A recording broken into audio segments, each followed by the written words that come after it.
This is the story of Final Fantasy XIV, patch 2.3, Defenders of Eorzea.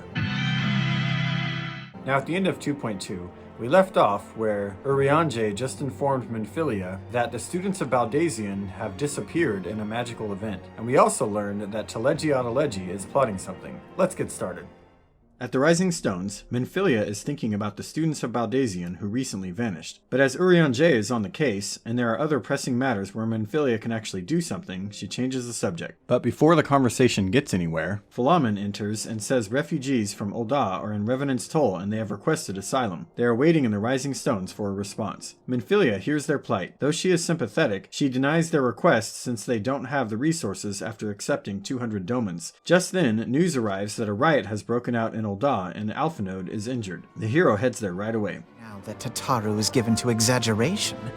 As you can see, I am quite well. Ul'dah, on the other hand, is not. This riot was anything but an isolated incident. Ul'dah is a nation infamous for the great disparity between the wealthy and the poor. Small wonder that the wealthiest wield the greatest influence. So where do the refugees fit into this social hierarchy? They have no wealth, no power, and no worth. General Raubahn and the Sultana understand this, which is why they ordered the immortal flames to provide the refugees aid and succor. This has prompted more and more Ul'dahns to question their obligation to aid these worthless wanderers, while more and more refugees have come to resent their treatment at the hands of the sneering citizenry. It was only a matter of time before the refugees united in protest. The hero, Raubahn, and Alphinaud discuss the riot. Raubahn says the city is fine, but the chaos has spread across Thanalan. Alphinaud says he noticed the rioters were well armed with expensive military weaponry. He thinks this riot was not spontaneous, but deliberate. Raubahn says he doesn't have time to think about this now, and he leaves. Alphinaud says he's playing it safe so he's not overheard making accusations without evidence. He says that he and the hero will have to investigate on their own. Asking around Lost Hope nearby, the hero learns that a wealthy merchant revolutionary came through and recruited and armed any refugees willing to join him. Soon after, the hero encounters a group of armed refugees and they attack. As he defeats them, they are demoralized and realize they aren't trained for this. He also finds out that the merchant was headed for Stone's Throw next, so he goes there. In Stone's Throw, the hero meets a crying child who says everyone was angry and talking about how things are going to change. Now her parents are missing and she's scared. The merchant happens to walk by at this moment and the girl points him out. The merchant sees the warrior of light and runs.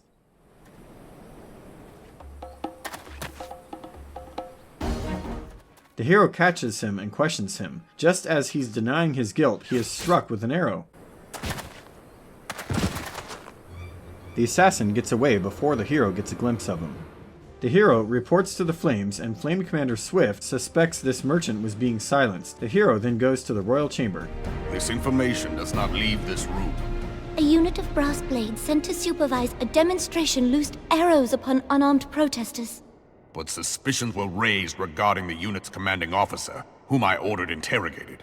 The dog confessed that a merchant had offered him coin to give the order. A merchant in the employ of Teledji Adeledji. Why would he do such a thing? Know you of the Carteneau Reclamation Bill? It is a proposal to annex the Carteneau Flats so that refugees may establish permanent settlements. The destruction wrought by Bahamut was greatest at the Carteneau Flats. That Teledji Adeledji proposed the Carteneau Reclamation Bill. He will gain control over the disputed territory under the guise of assisting in the resettlement effort. And you can be sure he'll build an orphanage next to every Allagan ruin. By inciting the less fortunate to violence, he hopes to convince others that the Carteneau Reclamation Bill is the only viable solution. But what could possibly motivate Teledji Adeledji to go to such lengths? Omega. An Allagan monstrosity, not unlike the Ultima weapon, mayhap larger. At present, Omega is more akin to a fossil than a tool of war, having long since ceased to function. If someone were to restore it, as the Garleans did the Ultima weapon, I have little doubt that he would wield untold power. Woe betide us all should we allow him to have it. It would seem the implications of the Sultanate's refugee problem are rather more far-reaching than we assumed. Alphinaud is upset that Omega was hidden from the Scions and disgusted with Teledji Adeledji.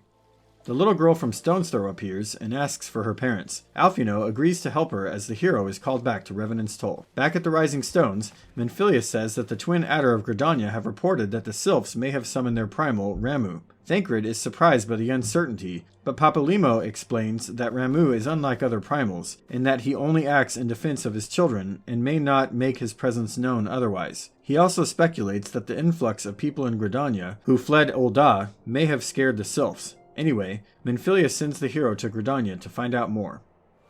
Scions of the Seventh Dawn, on behalf of the people of Gridania, I bid you welcome. Ramuh is returned unto the forest. Unlike the other primals you have encountered, Lord Ramuh is no raging avatar of destruction. It is my hope that this sagely immortal will be amenable to reason, and that conflict may be avoided. Dear friend, I beseech you, safeguard the peace which exists between our peoples. The hero heads out into the wild outside Gridania. An untempered sylph approaches to help lead the way to Ramuh.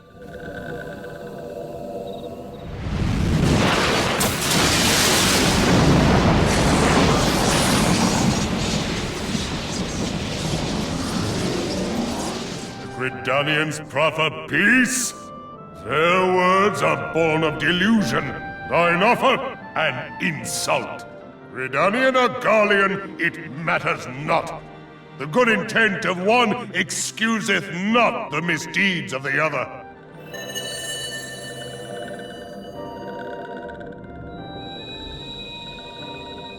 Thou bearest the crystal which I bestowed upon my wayward charges. Thou art the bringer of light, aye.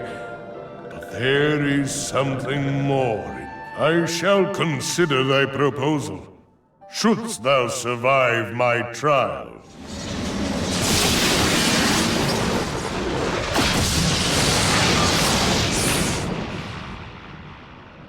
Come to me, bringer of light. I shall await thee on the field of battle. Urianger, it is rare indeed to find you so far from a tome.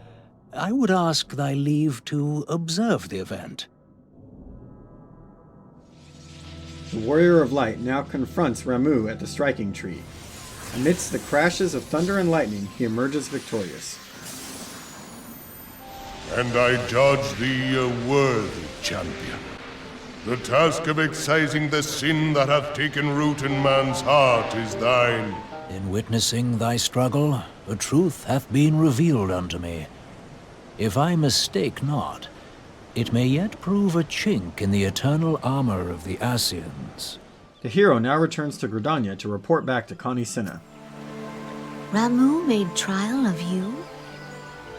It cannot be denied that misfortune follows man.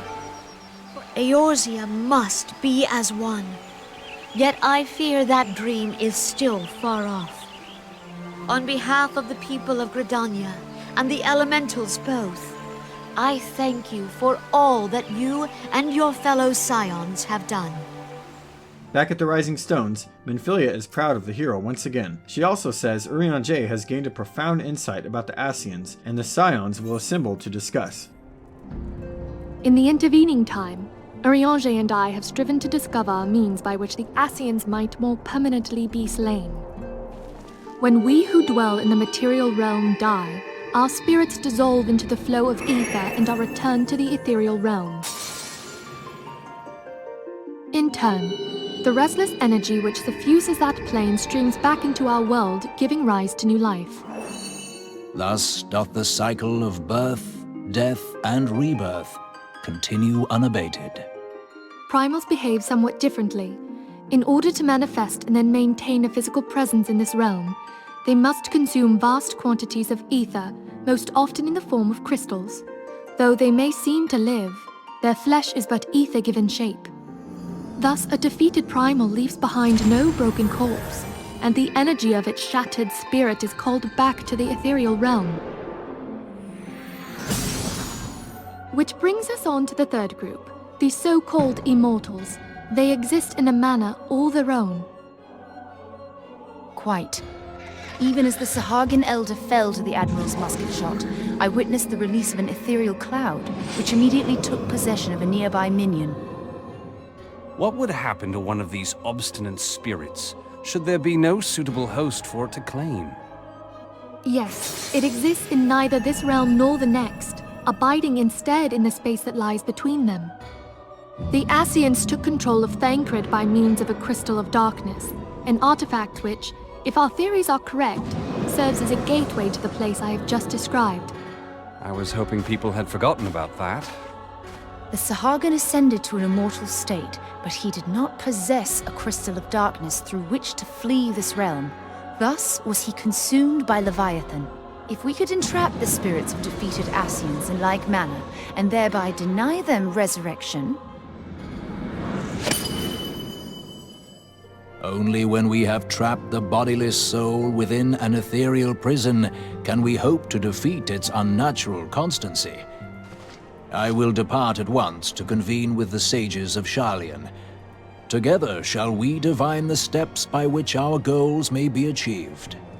But I would raise one final matter.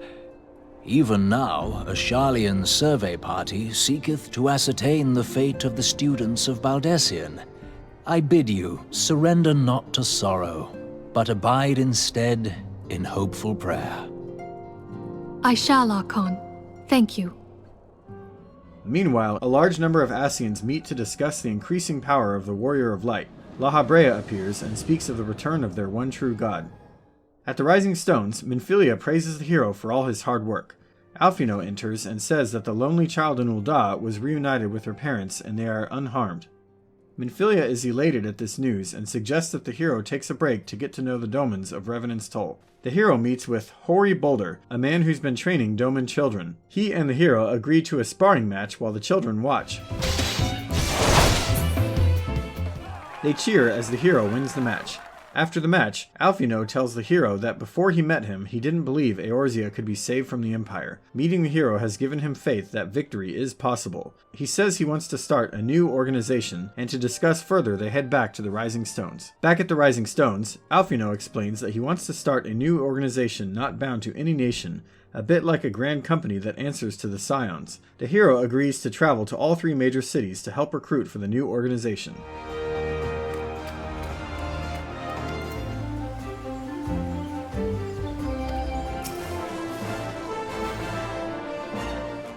After recruiting all they can, the hero and Alphinaud discuss the challenges ahead, and agree to go back to the Rising Stones. Meanwhile, in Ul'dah... Tell me, General, what think you of Alphinaud's bold endeavor? His organization would pave the way for a united Eorzea. I myself have doubts as to the good this organization will achieve.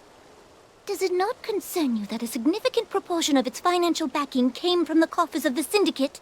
I doubt the Warrior of Light would betray our cause. Yes, there is that, I suppose. Cannot be done about Teledji? We lack the evidence to convict him of any crime. He has all but committed treason, and yet we can do nothing? How deplorable this mockery of justice!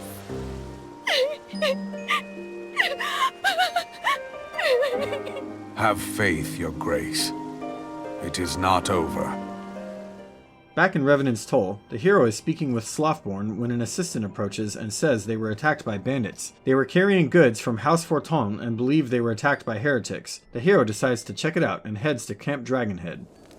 'Twas in the spirit of gratitude that I arranged for sundry supplies to be delivered to Revenant's Toll. That the shipment should chance to be waylaid by heretics is poor fortune indeed. These incorrigible villains grow more organized with each passing day. This new unity of purpose we attribute to their leader, the Lady Iceheart. We have yet to learn so much as her birth name. A visit to Whitebrim Front may bring you the answers you seek. Will you brave the snows, knowing what implacable foes may lie in wait? Hallone's blessings be upon you. Pray return to me forthwith. A warm hearth and a warmer welcome shall be waiting for you. The hero travels to Whitebrim to speak with Drillemont about the heretics. He confirms they've increased in number lately and says they have an unnatural zeal for Iceheart. The hero speaks with one of the wounded merchants who was robbed and says he heard them mention a place called Snowcloak. At Snowcloak, the hero speaks with some knights, and they say they were chasing heretics, but they seem to have vanished. The hero reports back to Lord Horchefont at Camp Dragonhead. Indeed. And this transpired at Snowcloak? Mayhap a more robust reconnaissance effort is in order. Though Iceheart's true identity yet eludes us, you have provided us with a point from which to begin. On the matter of the stolen provisions, I have already made arrangements for a second shipment to be sent to Revenant's Toll. The hero returns to the Rising Stones and assists with handing out new uniforms to the recruits for Alphinaud's company. They then gather at the Rising Stones for the inaugural ceremony. Comrades, your presence here this day signifies the momentous choice that each of you has made. You stand as the vanguard for a united Eorzea. I declare you Crystal Braves. And together, we shall fight for the freedom of all! For the freedom of all! A rousing speech, Alphinaud. Or should I say, Crystal Brave Commander Leveilleur? Please, Antecedent. The title is honorary. The Scions stand ready. I'm eager to see what the Crystal Braves might accomplish. Yes, I'm listening. Krile is alive? Thank the 12. When I learned of the loss of the Isle of Val, I dared not hope that my friend had survived. Yet, by some miracle, it would seem she has. We must now endeavor to make sense of the readings taken by the survey party. Could the Ascians be responsible for this devastation as well? I wonder. Have you heard aught from the Mother Crystal since the battle with the Garleans? Then she speaks to neither one of us. Heidelin silence portends naught but ill, I fear. Meanwhile, in Ishgard,